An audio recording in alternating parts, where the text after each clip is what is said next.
ពេលវេលាក៏នៅសល់មិនច្រើនដែរទស្សនិកជន Cristiano Ronaldo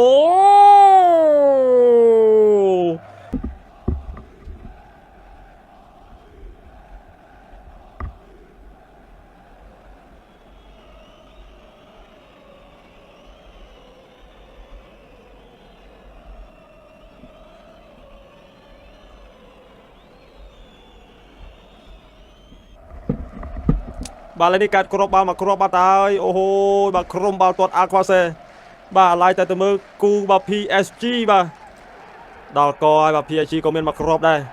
ខ្ញុំថា PSG under មែនយើងទស្សនារូបភាពយឺតបាល់នេះបាទអត់សមមកបាទអើយបាទអ្នកចាំទីហើយបាទឱកាសនេះបាទគឺថែមស្ដាំគ្មានសល់ទេ easy បាទរឿងដែលយើងនឹកស្មានមកដល់ព្រោះថាបាល់នេះខ្ញុំឃើញបាទបាល់នេះមកដល់ជើងអ្នកចាំទីNavas Alaquidi ទៅហើយបាទខ្ញុំរត់នេះបាទវាម៉ៅមកមើលគូ PSG បាទគូដតីទៀតឲ្យបងប្អូនយើងដឹងពីក្របបាល់ហើយដល់ពេល Alaquidi បាទគាត់មើលងាយស្ថានភាពខ្វះសេឥឡូវទាញមកពីស្លាប់ស្ដាំកាត់ចូលសុទ្ធស្ដាំពី Retegui ថែមស្ដាំពីទល់នឹង0បាទចប់សពគ្រប់ហើយគ្រាន់តែផ្លាស់ប្ដូរអ្នកចាំទីភ្លាមបាទគឺមានក្របបាល់ផ្លែបាទតារាសំណាងបាទសំណាងហើយបាទអ្នកចាំទីដៃទី2របស់ក្រុមបាល់ទាត់ Al Quashe បាទអ្នកចាំទីបាទ Ahmed Al Ghazza បាទការសុទ្ធពី Matteo Retegui បាទសុទ្ធទៅជួយបាទអ្នកចាំទី Navas Alaquidi ហើយក៏រត់មកបន្ថែមបាទគឺគ្រាប់បាល់បានសម្រេចបាទពីសំណាក់បាទមិត្តរងក្រុមបាទគឺខ្សែការពារបាទ Zamat យើងមកមើលការបញ្ជូនសារជាថ្មីបាទពីកីឡាករបាទ Quinones ក៏តស្ដាំពីបាទ Retegui អូអ្នកដែលបន្ថែមជាស្រ័យបាទគឺកីឡាករបាទ Nathan Nandes បាទខ្សែបំរើស្លាប់ស្ដាំបាទជាអ្នកទាត់បំពង់សំណាញ់ទី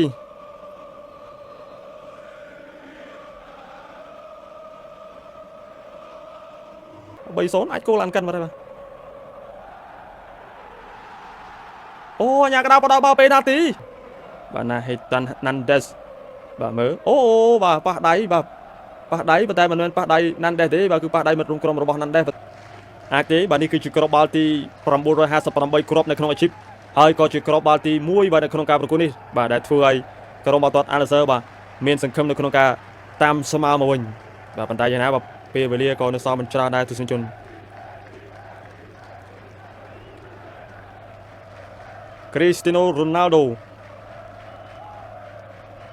Cristiano Ronaldo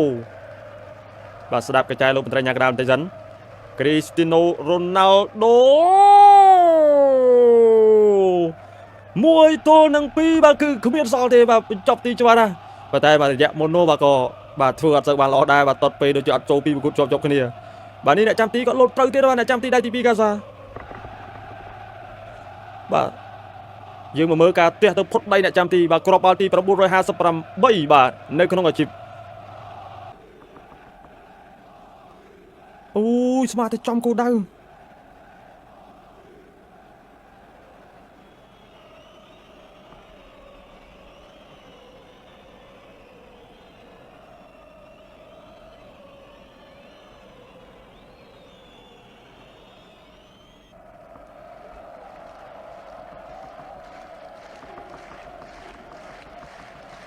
បាទញ៉ាកដៅផ្លុំកញ្ចៅបញ្ចប់ការប្រកួតជាផ្លូវការបាទអបអរសាទរជ័យជំនះ3បន្ទុកបាទ4ប្រកួតរបស់បាទលោក Brendan Rodgers ក្នុងនាមជាគ្រូបង្គោលរបស់ក្រុមបាល់ទាត់ Al Quashe បាទគឺអត់តាន់ស្គាល់ចិត្តថាចាញ់ទេបាទឈ្នះ3និងស្មើ1បាទក្នុងនាមជាគ្រូបង្វឹកថ្មីបាទអញ្ចឹងបានជួយឲ្យក្រុមបាល់ទាត់ Al Quashe